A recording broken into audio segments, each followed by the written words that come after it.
Okay, so obviously the most important news that could have physically happened, possibly in the history of the world. I'm not 100% sure. This happened late last week, but I'm just reading it now. This one comes from VGC, from Jordan Midler. You can see right here.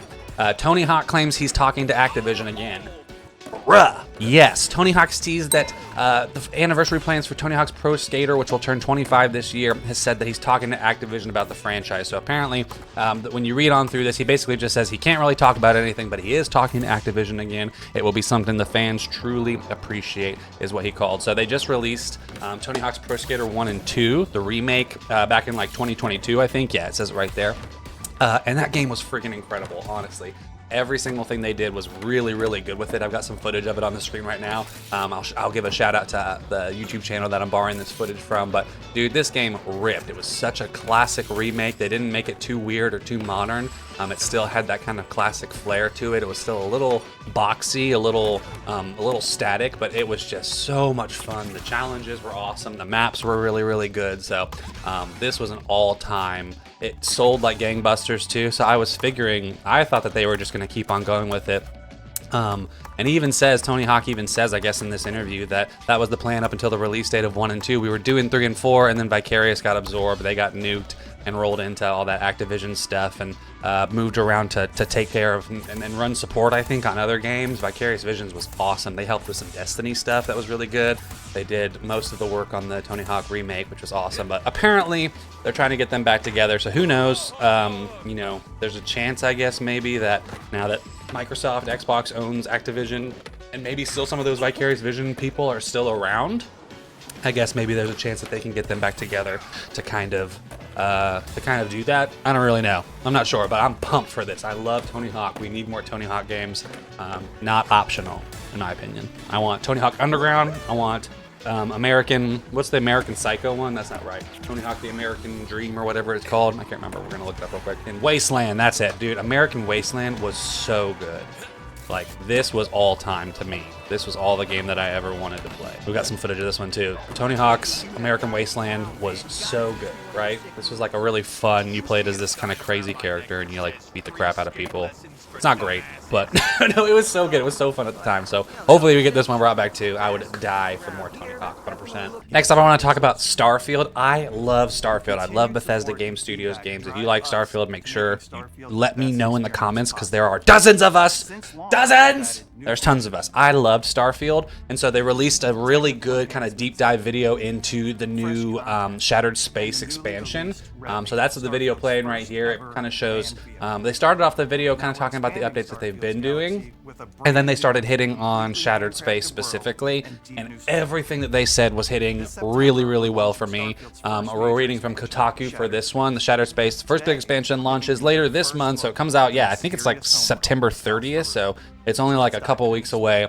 But it says here, Starfield's first expansion, Shattered Space, is nearly here. Ahead of the DLC release later this month, Bethesda has released a detailed-filled 9-minute video showing off the alien world where the expansion takes place, as well as its inhabitants. So they announced this like last year, pretty quickly after the game came out. They mentioned that they were already working on the next expansion, which is pretty cool. And so then, now they've started telling us that it'll be coming out. But what is really exciting about this, and they were very, very clear, very obvious in the language that they were talking about, that this is a handcrafted experience. They use that word like 15 times, handcrafted, as in they've had their hands on everything, they've touched everything, and the idea that you will land on this planet, the Varun Kai, I think the planet of the House Varun, if you remember them from the game, they were a little present. They had like some like temples all over the place. Andreja, one of the side characters that you can get as a companion and you can do a bunch of stuff with, she's awesome. She's of the House Varun, and she's got like a bunch of mystery to her. So hopefully in this expansion we get to see a bit more about Andreja as well,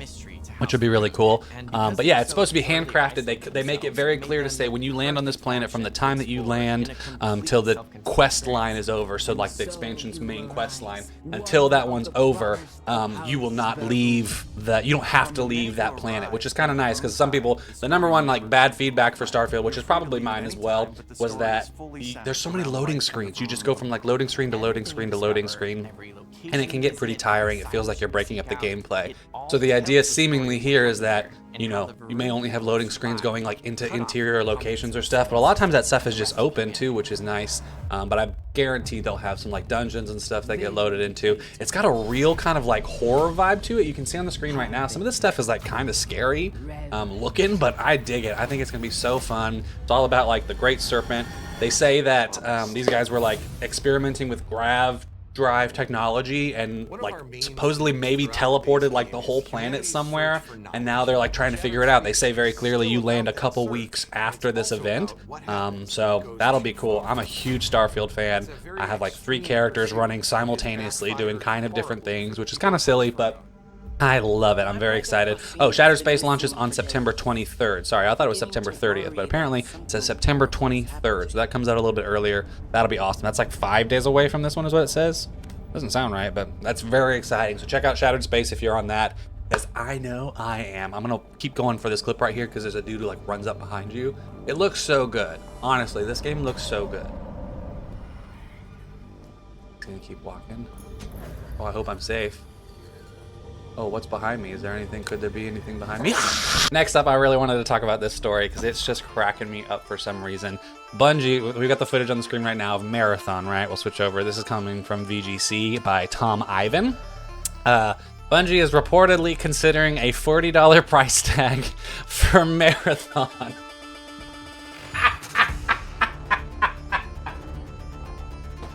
What could possibly go wrong? This has never been a problem before. Let's charge less for good games. People don't want to play free games. Bruh. So this is hilarious, right? I didn't start this channel in time to be able to talk about Concord, but if you have ever played a video game, you probably heard of Concord. It was a game that was in development for like 1,000 years. I'll put exactly how many years up here. It was in the development forever. It looked good. It played well. I played a lot of Concord. I enjoyed it. It's fun. It's a good, solid, middle-of-the-road shooter, and it was alive for like 11 days or something. It was barely released for $40. Their whole thing was like, we're not going free to play. You pay for this game. That will help us make better things. We can keep it going, blah, blah, blah. Psych! Dude, they deleted the whole game. They got rid of the whole thing in like a couple days, and they say they're working on it behind the scenes. They're gonna figure it out. My call is they're gonna release it free to play. Still no one's gonna play it, and then they'll shut it down later. That's like what I think is gonna happen. But I find it hilarious. I find it so funny. I find it so funny that Bungie is not learning from this. You guys are even owned by, you're owned by Sony now, and Sony's like, you know, it didn't work for them, but I think it could work for us, right? This is ridiculous. Tom Ivan here says it. Bungie and Sony are considering a $40 price tag for Marathon. It's been claimed. That's according to multiple sources talking to Game Post, who suggest that the PvP, so it's an extraction shooter, right? Like Tarkov, like Delta Force, all those games that are coming out now where you basically have a character, you drop into matches to gain loot, to gather things, and then ultimately you're hoping to take that out, to extract that stuff from the game, you know, build up your arsenal and keep going back in and having fights and stuff. But this is just, I think it's ridiculous in my opinion. They probably got too, I'm sure they're getting cocky because Helldivers 2 released earlier this year for $40. It was a multiplayer game, and it's like one of the best-selling games ever, I think. They sold like a crazy amount of stuff when it came to Helldivers 2, and I played a crap ton of Helldivers 2. I don't usually have time to stick with games that long because I'm trying to play new fun things. I've got kids, but I spent so much time playing Helldivers 2 because it's super fun. And then they release Concord, and it tanks. Just because no one's gonna pay $40 for the same game that already exists in 5 other formats. It's crazy. No one's going to do that.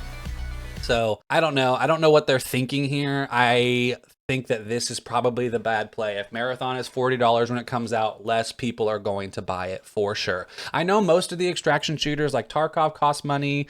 Hunt Showdown, I think, cost money. So people will pay for this, but I don't know. I just don't think this is going to work. I don't think Marathon is going to be the Destiny killer. Not even killer. I don't even think it's going to live alongside of Destiny like they maybe hope it is. I just highly doubt that that's a chance. So maybe learn from your mistakes, Sony. Give that a shot. Maybe focus on what people like to play. People like Destiny. Make great Destiny. Make Destiny great again. That's my whole platform. Sorry. All right, so this is the biggest news that could have possibly broke this week. Honestly, this is game changing. No, that's just a joke. It's a big deal for me. Skate finally launches into early access in 2025. This one comes from IGN by Wesley Yinpool. EA's Skate Revival finally has a release window, although it's a vague 2025 early access. Full circles Skate. Yes, the title includes the full stop. Oh yeah, they put a period there now, so now it's just Skate with a period. There's no Skate 4, it's just Skate. I think it's a free-to-play, like, multiplayer game, so they're trying to keep it going like just a skate park, a fun skate park. But I'm so excited. It has a firm console playtest set for fall of 2024. It'll share more details on that, but didn't say when. Skate, formerly known as Skate 4, was first announced during EA Play way back in 2020, but at the time it was very early in development. Since then, they've been keeping everybody up to date, doing its boardroom videos. Yeah, they do really good, like the one you're watching right here. They do really good, like, developer updates and everything. And I am so excited. I love Skate. I mentioned in an earlier video, I love the Tony Hawk games. I'm so excited for this one. This will be a game that I lose my life to, I imagine, as long as it does not suck, which I don't think it will. These guys are doing a really good job of keeping everybody along for the journey, letting you guys know what's coming. Like, look at some of this video. It does, obviously the graphics aren't fully finished and polished. Maybe these are. If they are, honestly, it's a little cartoony. It's a little stuffy. It says pre-alpha, so I highly doubt that's the final look. But it just looks so fun. I love Skate. I spent so many hours playing Skate. I think the point of this game is a new, like, social aspect. And Skate was already a social game even when it came out. Everybody played Skate 3. Everybody I know was playing Skate 3. And with, like, the Hall of Meat and being able to share and edit, like, your parks and videos in there, like, the game was ahead of its time, I think, for what it was. And so nowadays, if they can capture that same magic and let people, you know, just have a good time making cool tricks and videos and doing the Hall of Meat stuff, I think that this game will be huge. I think it will be huge on social media. I think it'll have a really solid following, and if they can monetize it well, they'll make money and they'll keep going. By that, I mean they'll make my money. I will give them all my money. This one's a fun little story that popped up. We're only gonna talk about it for a second, but apparently the Switch 2, the new update to the Nintendo Switch, has leaked, or images have leaked. I'm reading from Kotaku, but this was all over the place. Images for an alleged factory prototype of a Switch 2 were sourced to a Chinese website and aggregated on Gaming Leaks and Rumors subreddit. It showed a device, ostensibly the Switch 2, looking very close to the existing hybrid handheld hybrid. Dock in the back looks a little bit bigger. The Joy-Cons look a little bit different. It looks about the same as the usual, you know, kind of artistic renders we get. So I can pull up some of these photos. Hopefully it doesn't. Am I gonna get kicked out the country? Most people are saying this is like a representation, a recreation of what it will actually look like. Like, some people have seen it. This is apparently the controllers, but I've heard that they have a magnetic element, which may be these things. Maybe that. It's hard to tell. This would be the case, possibly. I think this is the old one compared to the new one right there. And then this would be a fully formed kind of looking back unit. It's got these extra bumpers that are probably the releases, maybe, to go from there. But a lot of people were talking about this. But like I said, it seems to be just a recreation, so somebody just rendered it themselves. But people like Digital Foundry, guys who really know what they're talking about, are saying that it looks like... it looks pretty accurate, but they're saying, you know, the board may be fake. Pay attention to the small size and battery chamber. So that's where the battery is going to go. They're saying it's not a huge battery, which means, you know, keep your opinions in check about how the performance will actually be. There's some hints that it has some updated insides. People are talking pretty often about how the hope is that it's got some sort of DLSS or FSR technology, something that will upscale the game to look better, but running it smaller so it can run better. It's a whole technological thing. If you want to hear more about that, ask in the comments. I'm sure someone will be able to let you know. But hey, new Nintendo Switch looks awesome.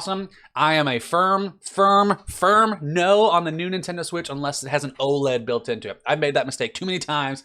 I bought machines that don't have OLED, seen other people with the OLED ones, and I want them so bad. So I will be holding off on this until there's an OLED model. But let me know in the comments. What do you think? Are you excited about the Nintendo Switch? There's finally been a big update on this whole Palworld versus Pokemon thing. The developer Palworld Pocket Pair. Obviously, Palworld was a huge hit several months ago. It was a Pokemon-like game. Honestly, I shouldn't say that because that maybe this guy be using a court of law. Yeah, Palworld was this very much Pocket Monster ripoff.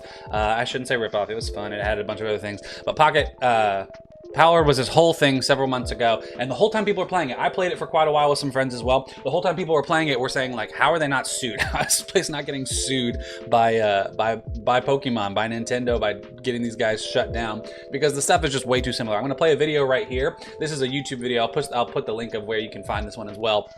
But this is a comparison of the two games, Pokemon Arceus, which came out a little earlier. It was more of an open world Pokemon style game. So it's a kind of a comparison between that one and Palworld, which I think is a good kind of direct comparison of the gameplay styles, how similarly they are. But then also, if you were to take a look at some of these, so we're reading from IGN by Wesley Yinpool. Palworld developer has responded to Nintendo Pokemon suing them for patent infringement and says that it is unaware of anything ever being infringed, which is like obviously what you say when you're getting sued. But if we take a serious look at this, it's honestly, it's hilarious. Like there's just, come on, like what, homie? It's okay. It's not okay, but there's only like, it's hard to come up with monsters. I get it, but like there's 38 photos here and they're all gonna be like this, of basically spot on recreations of this stuff. Come on, what is this a joke?